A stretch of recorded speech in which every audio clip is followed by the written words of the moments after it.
Matapos ang 2 araw na tuloy-tuloy na search, rescue at retrieval operations, opisyal na nagtapos ang operasyon sa Purukto, Bisansurong, Baguio City, dakong alas 2:40 ng madaling araw noong ika-11 ng Agosto. 10 residente ang nasawi sa trahedya habang 3 naman ang nailigtas ng buhay.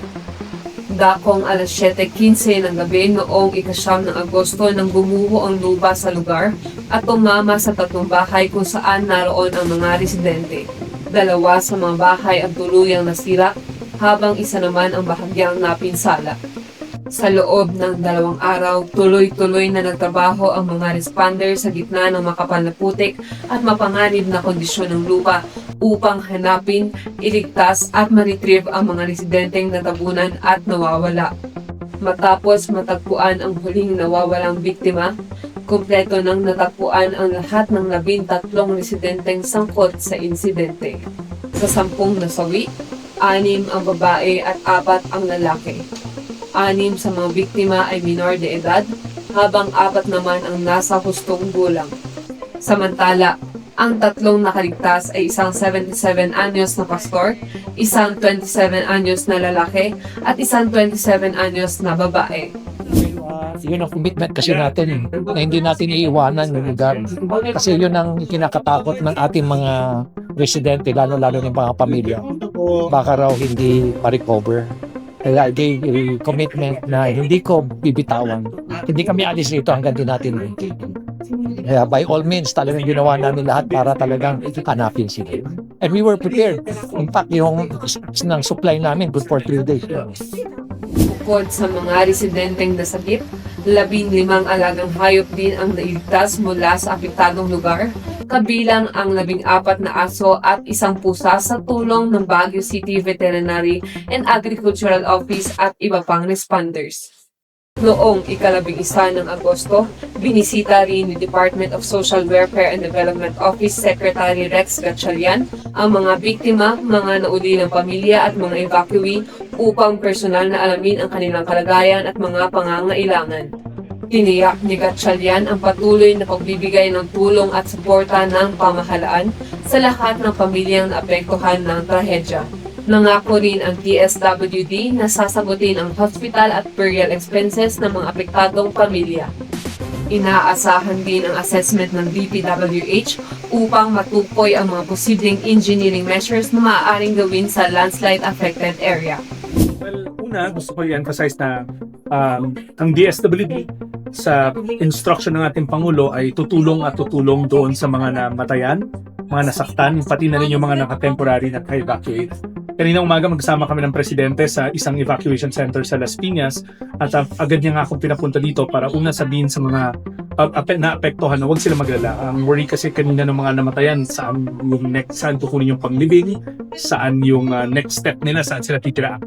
So ang sabi ko nga kay Mayor Magalong, LDSWD na ang mag-shoulder ng gastos sa pagpapalibing, and then we're extending rental assistance kasi nung sinamahan ako ni Mayor sa loob, obviously hindi talaga sila makakabalik, mapanganib.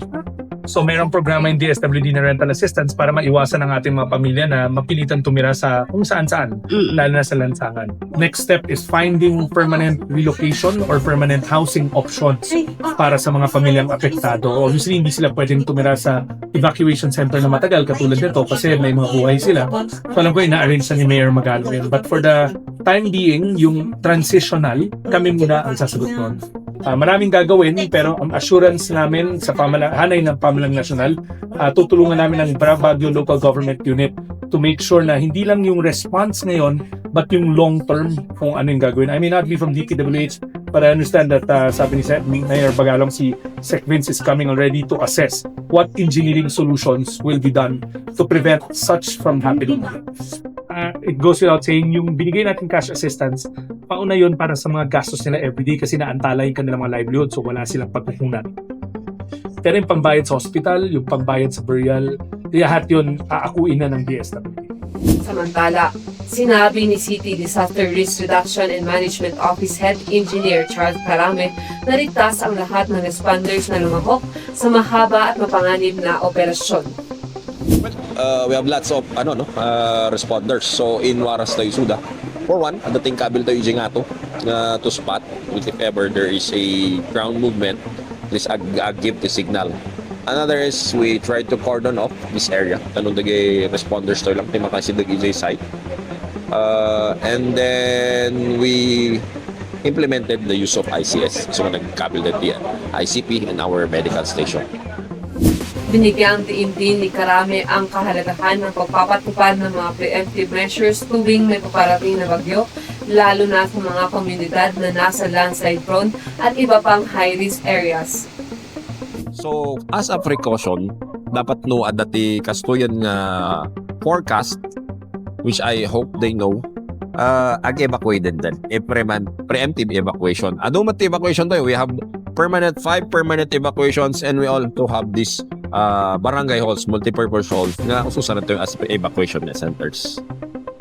Naging posible ang 2 araw na search, rescue at retrieval operations dahil sa sama-samang pagkilos ng iba't ibang barangay, ahensya ng pamahalaan, uniform personnel, emergency responders, volunteers, pribadong individual at mga organisasyon.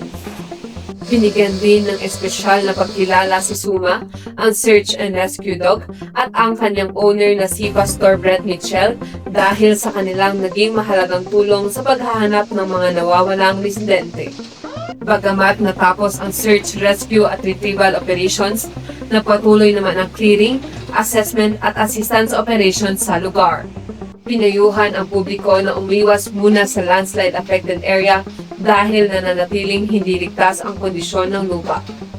Hinihikayat din ang mga residente na patuloy na sumunod sa mga abiso at direktiba ng mga otoridad at emergency personnel, lalo na sa panahon ng malalakas at tuloy-tuloy na pag-ulan. Anjay Lumiles para sa Herald Express.